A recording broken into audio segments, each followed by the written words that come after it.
શાહ સભા સંબોધશે। ભરૂચ લોકસભા બેઠકથી ચૂંટણી પ્રચાર કરી રહ્યા છે। ઝઘડિયા તાલુકાના ખડોલી ગામ પાસે અમિત શાહની સભા છે। ભાજપે મનસુખ વસાવાને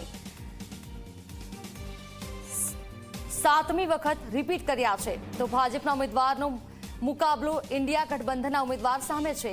ભરૂચમાં મનસુખ વસાવા વર્સિસ ચૈતર વસાવા છે અને આ બેઠક પર સૌ કોઈની નજર રહેલી છે, કેમ કે આ બેઠક પર આપ લડવાનું છે।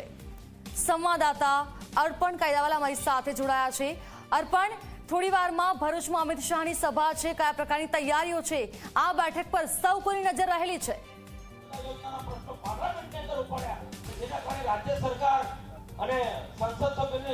ધરા, આપનો અવાજ યોગ્ય રીતે પહોંચી શકતો નથી, પરંતુ હા, હાલમાં હું સભા સ્થળે ઉપસ્થિત છું।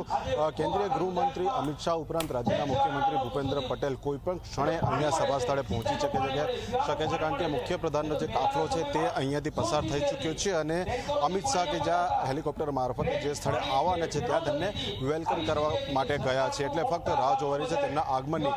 અહીંની વાત કરીએ તો આ બેઠક ભાજપ માટે ખૂબ જ ચેલેન્જિંગ છે, એટલા માટે કે કોંગ્રેસ અને જે આમ આદમી પાર્ટી છે તેનું જોડાણ આ બેઠક પર છે અને ત્યાં સામે ચૈતર વસાવા ભરૂચ બેઠક પરથી લડી રહ્યા છે, એટલે ભાજપ માટે આખી આ જે રમત છે અહીંયાની રાજકીય તે જોઈએ તેટલી સીધી નથી। ભાજપ માટે કપરા ચઢાણ છે અને તેના માટે જ ખુદ કેન્દ્રીય ગૃહમંત્રી અમિત શાહ આ લોકસભા બેઠક માટે ભાજપના જે ઉમેદવાર છે મનસુખ વસાવા તેમના માટે પ્રચાર કરવા માટે આવી રહ્યા છે। આજના દિવસની અમિત શાહની આ બીજી સભા હશે।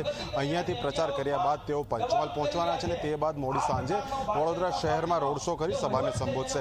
એટલે જે પ્રમાણે અમિત શાહ ઉપરાંત કેન્દ્રના વિવિધ મંત્રીઓની હવે ગુજરાતમાં કાર્પેટ બોમ્બિંગ રૂપી જે પ્રચાર સભાઓ શરૂ થઈ ગઈ છે તેનો મહત્તમ લાભ ભાજપને કઈ રીતે મળે તેના પ્રયત્નો થઈ રહ્યા છે, એટલે ખૂબ જ મોટી સંખ્યામાં જે લોકો છે તે અહીંયા ઉપસ્થિત થઈ ગયા છે। ધોમધકતો તાપ છે, અસહ્ય ગરમી છે અને તેની અસર સૌ કોઈ પર થઈ રહી છે, પરંતુ સૌ કોઈ હાલમાં આ જે ચૂંટણી ગરમાવો છે તેમાં પણ આ ગરમીમાંથી ક્યાંક બચી શકાય તે પ્રયત્ન કરી રહ્યા છે। પાછળની તરફના જે દ્રશ્યો છે તે બતાવીશ, આપ જોઈ શકો છો હાલમાં જે ભાજપના ઉમેદવાર છે મનસુખ વસાવા તેમનું અહીંયા પ્રાસંગિક સંબોધન ચાલી રહ્યું છે અને તે ઉપરાંત ભાજપના વિવિધ જે હોદ્દેદારો છે, ભરૂચ જિલ્લાના હોય, આસપાસના વિસ્તારના હોય, ધારાસભ્યો હોય, પૂર્વ હોદ્દેદારો હોય કે વર્તમાન હોદ્દેદારો હોય, સૌ કોઈ અહીંયા ઉપસ્થિત થઈ ચૂક્યા છે। ફક્ત રાહ જોવાઈ રહી છે મુખ્યમંત્રી ભૂપેન્દ્ર પટેલ અને કેન્દ્રીય ગૃહમંત્રી અમિત શાહના આગમનની, કે જેમના આવ્યા બાદ તેઓ પણ અહીંયા ઉપસ્થિત લોકોને સંબોધશે। એટલે ભાજપ માટે કહી શકાય કે બિલકુલ સહેલાઈથી નીકળી શકે તેવી આ બેઠક નથી અને તેના માટે ભાજપ આ બેઠક ઉપર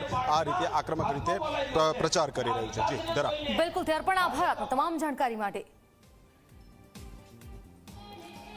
તો ભરૂચમાં મનસુખ વસાવા વર્સિસ ચૈતર વસાવા છે અને આ બેઠક પર સૌ કોઈ નજર રહેલી છે, કેમ કે કોંગ્રેસ અને આપનું ગઠબંધન થયું તેમાંથી ચૈતર વસાવા આ બેઠક પરથી લડી રહ્યા છે। આપના સાંસદ